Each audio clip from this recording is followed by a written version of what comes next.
Miss, aku mau tanya. Kan temen temenku 2 minggu yang lalu dia kan di interminate, di notis sih bilangnya, di notis sama majikan. Pagi-pagi itu hari Minggu suruh langsung capnya lah, terus langsung tanda tangan, langsung suruh keluar hari itu juga. Terus nggak ngasih tahu apa alasannya apa. Akhirnya kan anak itu kan lari ke agent, ya kan? Di agent ngomong, kamu katanya suka ngelawan Bobo ya, katanya gitu. Nah dia jawab, aku nggak lawan. Tetapi setiap Bobo bicara sama saya, kalau saya tidak jawab, Bobo bilang katanya suruh jawab, tapi sekalinya saya jawab bilangnya ngelawan. Jadi kan kayak serba salah si anak itunya kan. Nah akhirnya ditanya sama agent, terus gimana, kamu maunya gimana? Terus dia bilang dia pengen diproses lagi, katanya aku mau ganti majikan karena aku masih pengen kerja di sini, kata dia. Nah si agent ini ngomongnya, kamu mending cari agent lain aja, soalnya aku di sini nggak bisa nerima anak yang di interminate, katanya gitu. Nah alhasil dia telepon saya, dia ya cerita sesuai yang aku ngomongin tadi kan. Nah terus aku bilang, yaudah aku coba minta tolong ke agentku, ke agentku. Nah, aku telepon ke agentku, terus dia bilang ya bisa diproses kalau memang ada majikan yang mau ngambil dia. Agentku bilang gitu kan nih. Terus aku bilang ya udah C, terus ini anak bisa nggak kalau misalkan aku bawa ke boarding. Terus dia bilang ya udah nggak apa-apa loh, tapi kamu tahu kan kalau di boarding itu bayar, katanya. Terus aku bilang oh iya, aku udah kasih tahu lah. Akhirnya hari Minggu itu juga malamnya aku bawa dia ke agentku kan di boarding. Nah udah berapa hari nih, udah seminggu udah ini, terus belum juga dapat majikan nih Miss. Ya kan. Nah ini waktunya, masalahnya dia udah dibeliin tiket sama majikan yang kemarin itu, besok dia pulang Miss.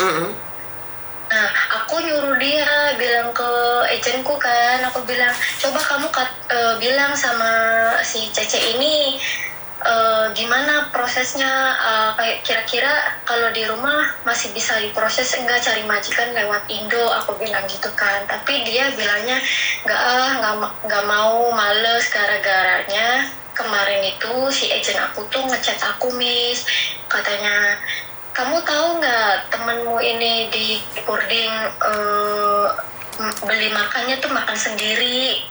Nah aku kaget, emang ada peraturan baru ya? Setahu aku kemarin aku pas di boarding 27 hari itu aku di situ makannya makan di situ loh Miss, gitu loh Miss. Cuman ya tetap bayar gitu loh, tapi kan kita udah dapat makan sehari 3 kali. Aku tanya gitu tapi nggak direspon. Alhasil kan aku bilang sama temanku ini kan yang di boarding. Nah mungkin dia dari situ dia jadi nggak enak hati, jadi kayak kenapa harus ngomongnya ke dia sih, kenapa nggak ke aku gitu loh Miss. Aku takutnya dia tuh kayak nggak enak hati, terus akunya juga nggak enak karena aku kan udah naruh dia di boarding aku gitu loh, di agent aku maksudnya loh Miss. Nah aku mau tanya ke Miss Yuni nih, kira-kira kalau misalkan proses calling visa gimana ya Miss caranya Miss? Maksudnya dari ininya tolong dijelasin dong Miss. Dia masih anak baru, berapa lama di Hong Kong? Dia ex Singapura, dia di Hong Kong itu kemarin 1 tahun lebih Miss. Karena kalau belum 18 bulan di tempatnya Miss Yuni nggak bisa, tempatnya Koko Thomas nggak bisa. Kayaknya lebih apa enggak sih? Kayaknya lebih deh. Karena gini loh Dok, di boarding house itu sebenarnya agent juga ngelihat kamu itu gotong royong, kesopanan itu sangat penting sekali. Kalau agentmu aja nolak, pasti ada sesuatu dengan temenmu loh. Paham nggak maksud saya? Jadi memang agent tidak bisa menentukan majikan baik dan tidaknya. Tapi agent juga boleh dong selektif. Bener nggak? Iya benar. Kalau sama agent aja kayak gitu, bagaimana kalau lain kali kamu masuk majikan gitu loh. Jadi persepsinya agent itu bukan salah dan benernya, agent juga berhak menentukan. Kamu belum masuk majikan aja udah GC, bukan GC ya, GC. GC artinya adalah mementingkan diri sendiri.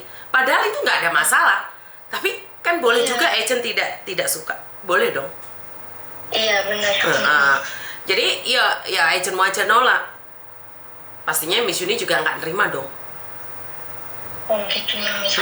Nah iya, terus aku kasih tahu ke dia, kamu maksudnya jangan masukin hati, agentku ngomong gini jangan dimasukin hati. Maksudku ya sudah, kamu tinggal bilang, maksudnya tujuanmu di sini kan katanya masih pengen kerja kan, masih pengen cari majikan. Ya aku bilang yang penting kamu tanya ke dia tuh hal-hal yang maksudnya yang dituju aja gitu loh, Miss. Maksudnya tentang majikan apa gitu loh, Miss. Aku bilang gitu kan.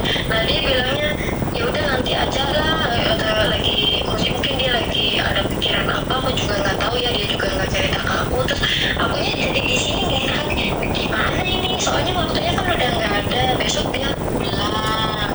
Itu urusan dia sayang, kenapa kamu yang bingung? Benar nggak? Nggak enak, soalnya aku yang masukin kan jodoh tidak wajib kamu yang menentukan, kan jodoh dia juga yang harus berbicara.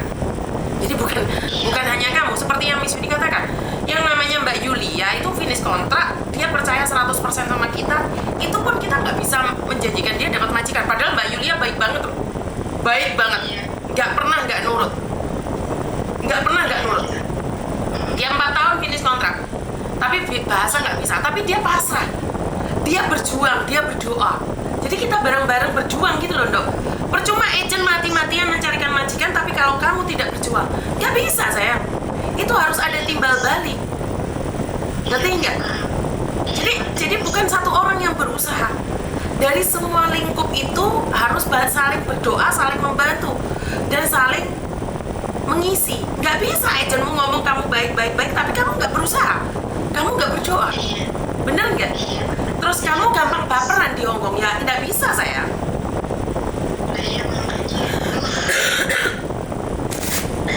Kamu aja yang ada di sini majikan aja bilang dia pokcoy.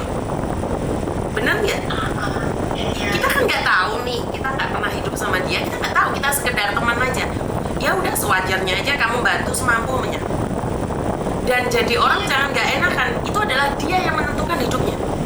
Sama dengan Mbak yang datang ke kantornya Koko Thomas, dia pasrah, sepasrah-pasrahnya, tapi kalau dia tidak berusaha, percuma. Usaha bukan berarti duduk di kantor. Attitude-nya juga perlu, sopan santunnya juga perlu dong. Dan tahu diri, kalau di agent itu bukan cari muka, saya rasa bukan cari muka ya. Tapi ada sampah dibuang, ada kotoran disapu, itu sebenarnya common sense-nya sendiri saya. Ngerti nggak maksud saya?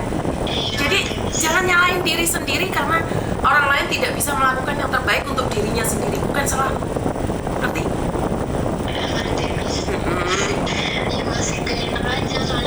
Jangan punya perasaan gak enakan. Dia yang punya masa depan, dia yang menentukan, bukan kamu yang mengontrolnya. Ngerti? Tapi maksudnya gak ada salahnya juga kan kalau misalkan aku tuh maksudnya ngasih tahu dia tuh kayak gitu. Menurut Miss bener gak sih, maksudnya yang kamu tanya ke agentku ini, maksudnya tanyanya tuh soal yang kamu tuju aja, kayak tentang soal majikan apa betul gitu. Gini loh Dok, ada orang yang seenaknya sendiri, terus saat ngomong sama kamu play victim. Itu ada. Iya. Dia sama agent gak sopan tapi ceritanya sama orang seperti ini, seperti itu. Ya udah nggak apa-apa. Yang penting kamu nggak marah-marah aja kayak Miss Yuni gitu. Ntar viral kan?